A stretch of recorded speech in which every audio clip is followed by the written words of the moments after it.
A primera vista, este teorema parece que no resuelve ningún problema de análisis que hemos encontrado hasta el momento. De hecho, para obtener de este modo una respuesta resulta más laborioso en el apartado anterior que analizar el circuito de manera completa. La verdadera potencia del teorema reside en que nos permite analizar circuitos con varias pulsaciones y permite sobre todo generalizar ese análisis. En primer lugar, imaginemos que tenemos un circuito con generadores sinusoidales de distintas frecuencias, como es el caso que tenemos aquí. Observemos que tenemos una frecuencia, una pulsación W1 y otra pulsación W2, con dos generadores de tensión, y esto podría ser equivalente y si tuviéramos dos generadores de corriente. Adicionalmente, tenemos otro tercer generador que funciona a otra pulsación distinta, que sería omega igual a cero, es decir, corriente continua. Las técnicas que hemos visto en capítulos anteriores de esta asignatura no nos permiten analizar un circuito con estas características. Sin embargo, con el teorema de superposición sí que podemos proceder a la resolución de este circuito.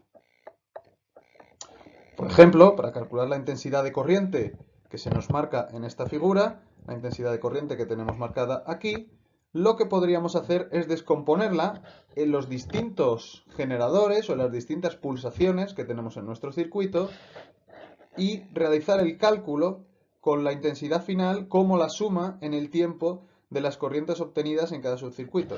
Como podemos ver, pues tendríamos una corriente debida a la pulsación W1, tendríamos una corriente debida a la pulsación W2 y tendríamos otra corriente debida a la corriente continua o la pulsación W0.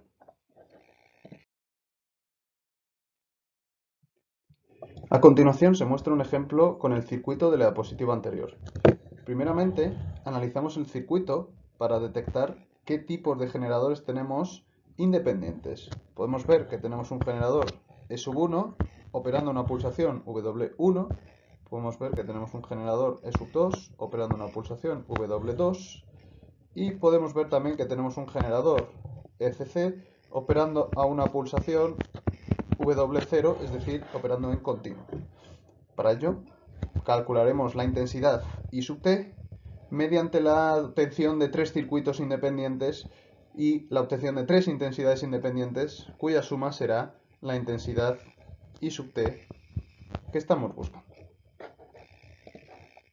En el primer circuito nos centramos en el generador ECC, es decir, el generador de continua, con lo cual estaremos operando en la pulsación W0. En este circuito podemos observar que el generador a la pulsación W1 se ha anulado y el generador a la pulsación W2 también se ha anulado.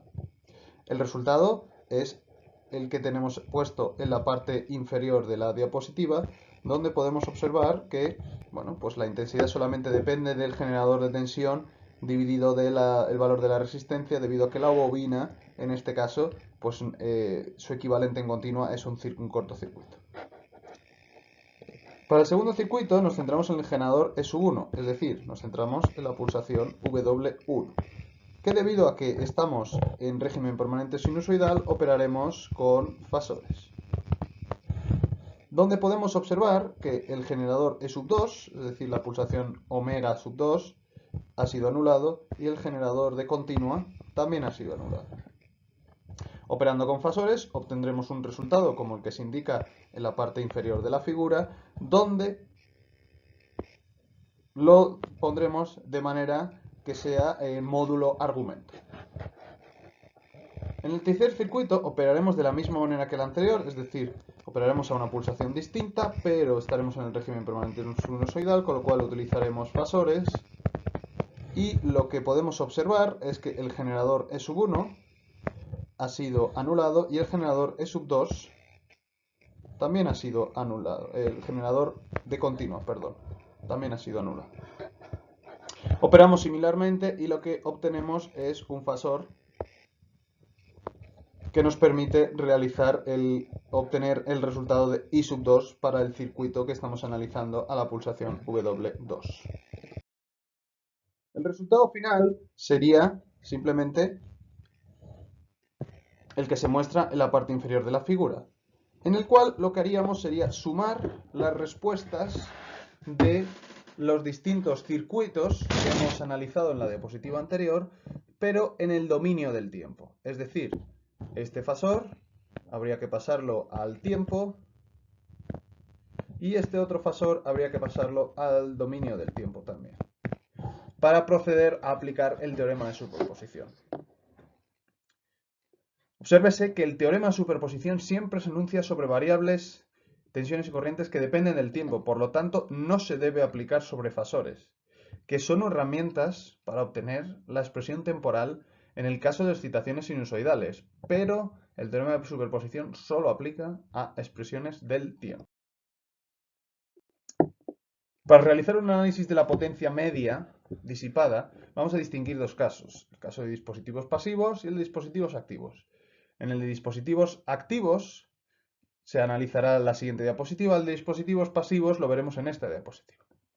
Para dispositivos pasivos, asumiremos que el circuito depende de varias frecuencias, como hemos visto, W1, como hemos visto, W2 y como hemos visto, la frecuencia W igual a 0.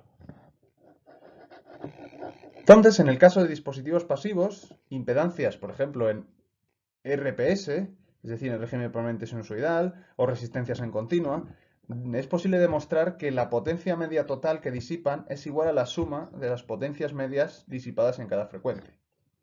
Por lo tanto, para obtener la potencia total, por ejemplo, de la resistencia R, lo que deberemos es considerar la potencia de la resistencia para el caso de continua, la potencia de la resistencia para el caso de la pulsación W1 y la potencia de la resistencia para el caso de la pulsación W2.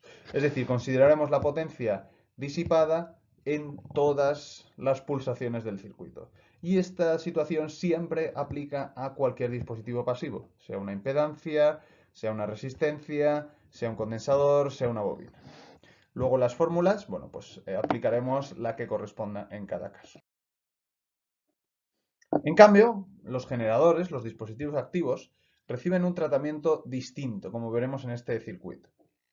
Si se trata de un generador independiente, lo que haremos es simplemente calcular la potencia a la pulsación donde operan. Es decir, recordemos de este circuito, nos salían tres subcircuitos, un subcircuito para omega 1, otro subcircuito para omega 2 y otro subcircuito para omega igual a 0.